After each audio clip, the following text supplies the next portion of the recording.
America's dark history. Most weighed out evil this world has ever seen.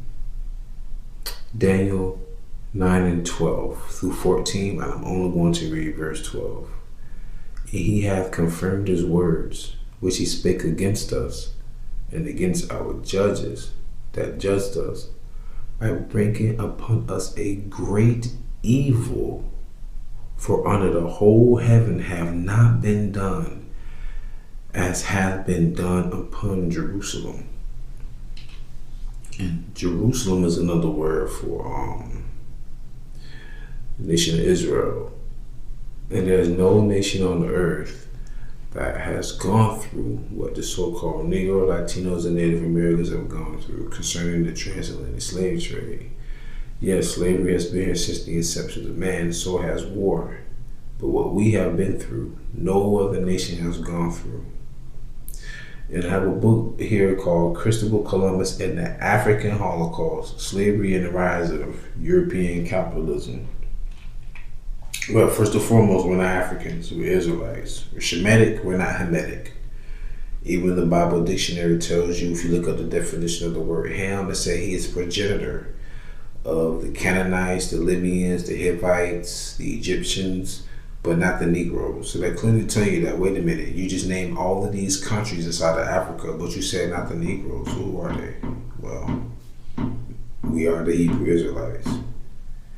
Before I continue to proceed, I want to give all the honor, glory, and praises to the Most High YAHAWAH.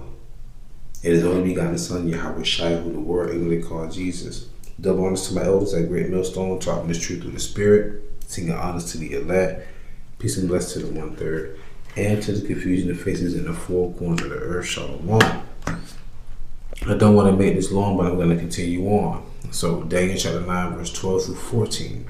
And he hath confirmed his words, which he spake against us and against our judges that judged us, by bringing upon us a great evil. For under the whole heaven have not been done as have been done upon Jerusalem. As it is written in the law of Moses, all this evil is come upon us, yet made we not our prayer before the Lord our God. Lord, all capital letters is pronounced Yahawah. Okay, that's the name of the Heavenly Father, not Jehovah or Adonai. Is Yahawah, that we might turn from our iniquities and understand thy truth. Verse 14, Daniel 9 and 14. Therefore hath the Lord watched upon the evil and brought it upon us. For the Lord our God is righteous in all his works which he doeth, for we obeyed not his voice. So why does slavery happen? Not because Esau decided to climb the caves and the Caucasus Mountains and rule the world. That was a penalty unto us for not obeying the Lord's word and not keeping the commandments. You notice when it says, as it is written in the law of Moses. So this was a law, meaning that if we don't obey these laws, we commit what? Sin. If the law was only given to Israel, only Israel can sin. So that's why we went through this heinous, treacherous, God-forsaken, appears like atrocity because of our disobedience to the Lord. That's why the Lord tells Esau, so-called white man, woman, and child, that your pride hath deceived thee, because you really think that you did it on your own when the Lord put the batteries in your back. Remember, the deceived and the deceiver are his. So let me go into this book. In his pamphlet, The Man Who Stole a Continent, okay, by John Weatherwax, that's his name, okay, spoke collectively of the British entry into the slave trade. Well, what I'm reading at is the top portion of where I'm highlighted at, the top portion, okay. I'm here in his pamphlet. That's why I'm reading that right now. Spoke collectively of the British entry into the slave trade. While he used a single figure in relationship to its entry, he was actually referring to the collective assault of Europeans on the west coast of Africa and how the slave trade became a 3-continent industry. Hence the transatlantic slave trade. Okay? And I will show you a picture of that. So as you can see right here, they say it was a 3-continent, really a 4-continent, but we're gonna go with the triangular trade routes. It will go from Africa to North America to Europe, but you can't neglect South America as well, as you can see on the map. Okay. Now, it says, there was a man who stole a continent, being cruel as well as greedy and possessing power. He enslaved 20 million of his, I'm just going to read it verbatim, 20 million of his people, sending them over the sea. 10 million to the eastern hemisphere and 10 million to the western hemisphere. And I'm going to read the scripture for you.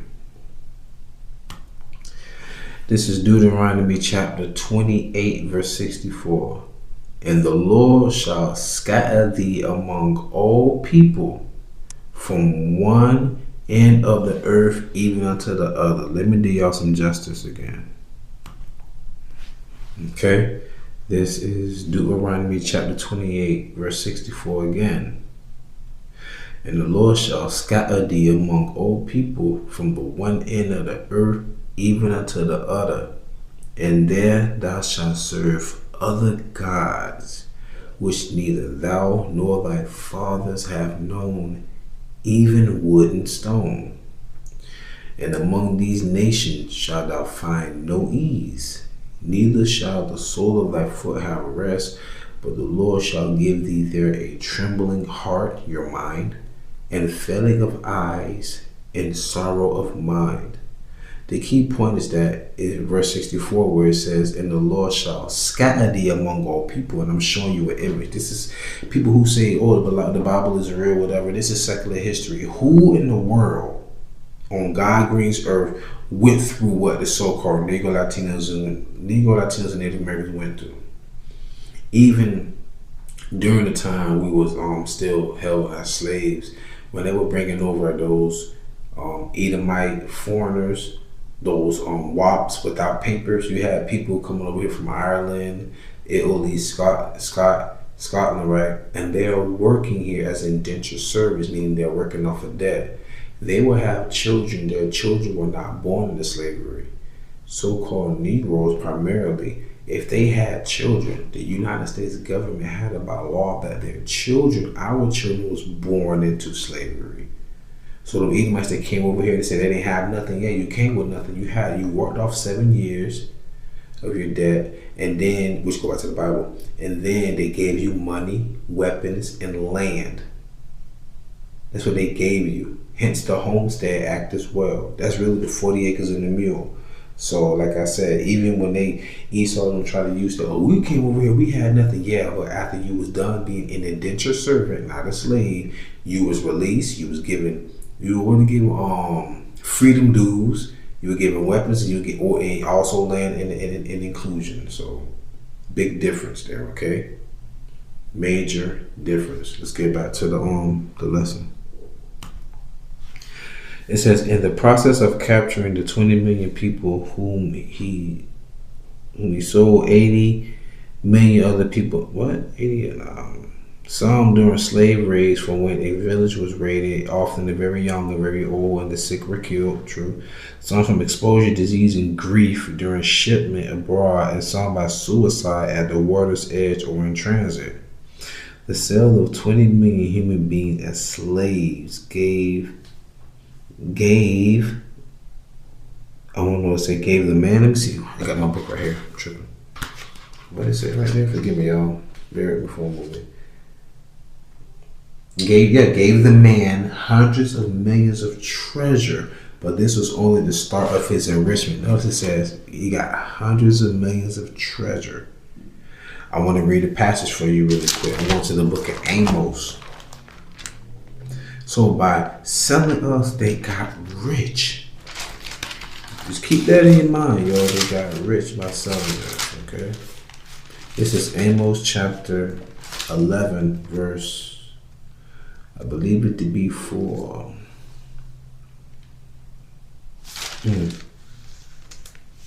Obadiah.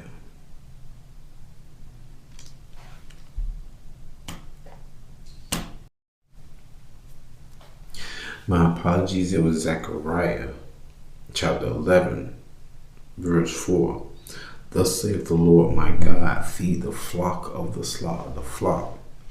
Okay, let's talk about the lost sheep of the house of Israel. That goes back to Matthew 10, 5 and 6. Okay.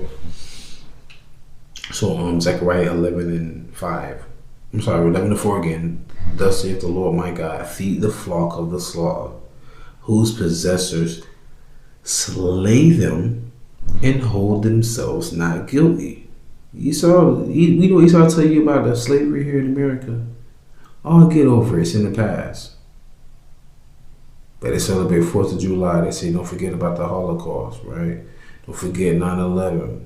Don't forget Halloween, Halloween, Hallows Eve, so to say, right? Don't forget Thanksgiving or how we slaughtered the natives here, right? Don't forget to celebrate Christmas, which the Lord told us not to celebrate, according to Jeremiah 10. But they want us to forget slavery, which is how they got on top.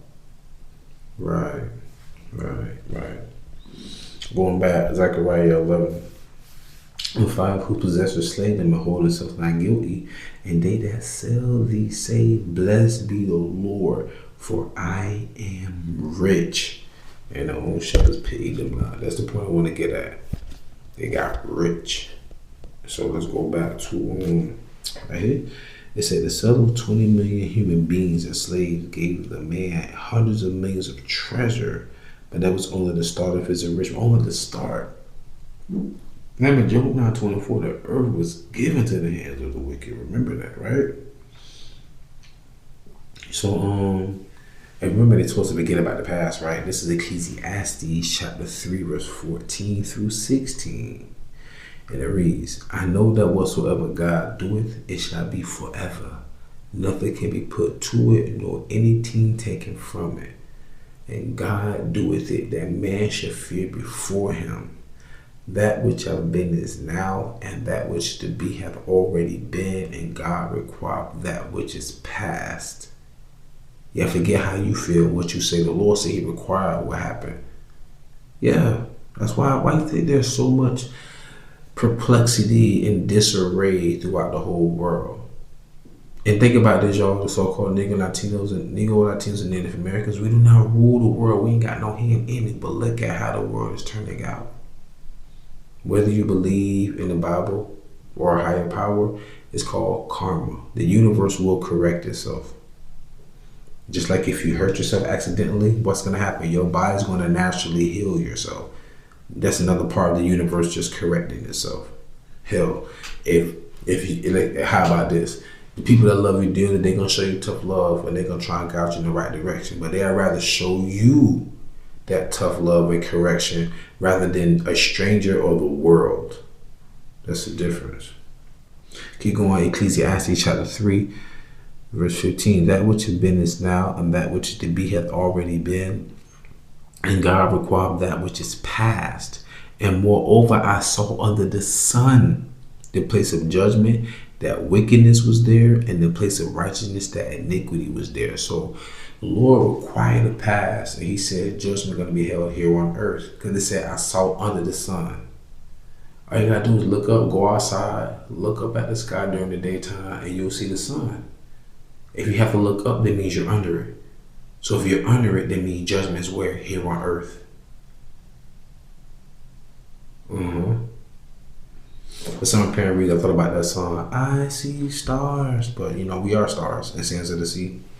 So let's go back to this book. I'm going to close out pretty soon. For the morality of the man who stole a continent, and of his children and grandchildren and angels, can only be characterized as the most way out evil this world has ever known. What's that? Isaiah 14:21 when it says, prepare slaughter for his children, for the iniquity of their fathers, that they do not rise nor fill the face of the earth with cities. Something to that extent. That's Isaiah 14:21. And people, listen. This is a secular history. All right, this is a circular history book. Christopher Columbus and the African Holocaust. All right, matter of fact, let me show you. I'm gonna go right back. If you keep hearing noises, my stomach growling, I'm a little hungry. Christopher Columbus and the African Holocaust. But this is so spiritual. What he's saying makes sense. It said, and of his children and grandchildren and agents can only be characterized as the most way out evil this world has ever known. And the way out evil is satanic. And has only one possible end: to be cast out altogether and forever from the society known as humankind, to be cast into the burning fire, which is its natural home, to be remembered only by the generation which follow its end as the most devastating catastrophe that ever befell mankind. Right? And also another proof that we're not really African at all. You see where it's purple at, right? Look at the paragraph or the passage underneath the purple. And how many of these 10.7 million Africans were shipped directly to North America? Only about 388,000. That's right, a tiny percentage. You mean to tell me 388,000 out of all the lynching and hanging and using us as gator bait and all that? Now you got what? I know I'm a Hebrew Israelite, but for political terms, I would say I'm FBA. I'm a foundational Black American. I'm not a heathen. Okay, I'm not an African. I'm an FBA. I'm a foundational Black American, meaning that what I am from the tribe of Judah. I'm a Hebrew Israelite. All right, we the head poncho. That's why we get shit cracking, get shit popping. Makes a lot of sense, you know. But yeah. So we've been here. Solomon, tell you about Solomon coming up here getting peacocks and all of that. You got the Olmec stone, that big stone with the big nose. That's a Hamite. You know, because Jake didn't do that type of stuff. But, you know, we used to come here. We had the ships of Tarshish from Spain that King Solomon had coming over here. Like, come on, man, stop it. We've been coming here. But anyways, going back to about the Lord requiring that in the past, the scripture says, shed not the blood, because blood defileth the land therein. But that blood can only be cleansed by the blood of him that shed it. And remember, the Lord speaks about Esau being in captivity for 1,000 years, then tossed into the lake of fire. That's what he's speaking about, where they belong. Let's go back to it. And I'm gonna go back to that real quick.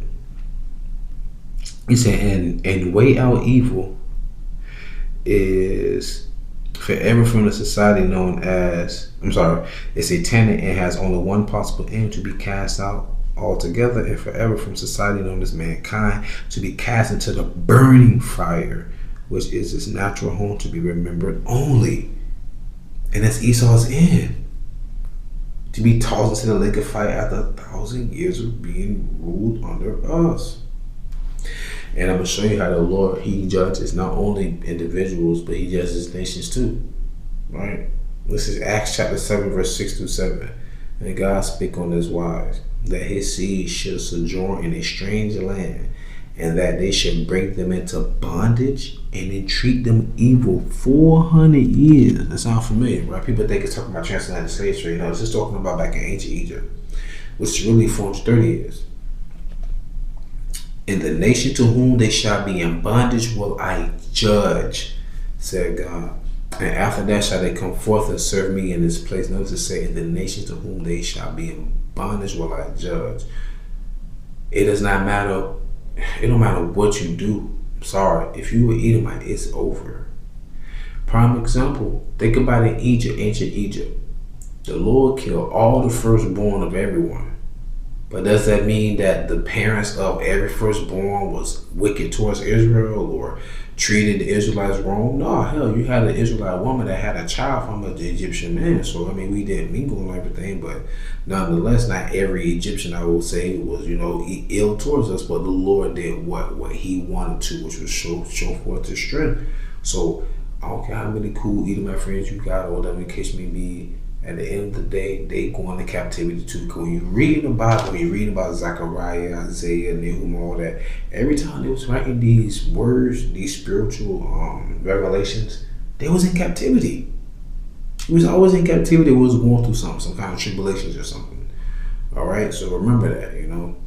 So with that being said, I truly pray you was at fine fed, stay in the spirit, no fear, just in theory. That's what we're giving us. Pray without ceasing, stay humble, remain diligent. Call YAHAWAH, most of the ball, shalom.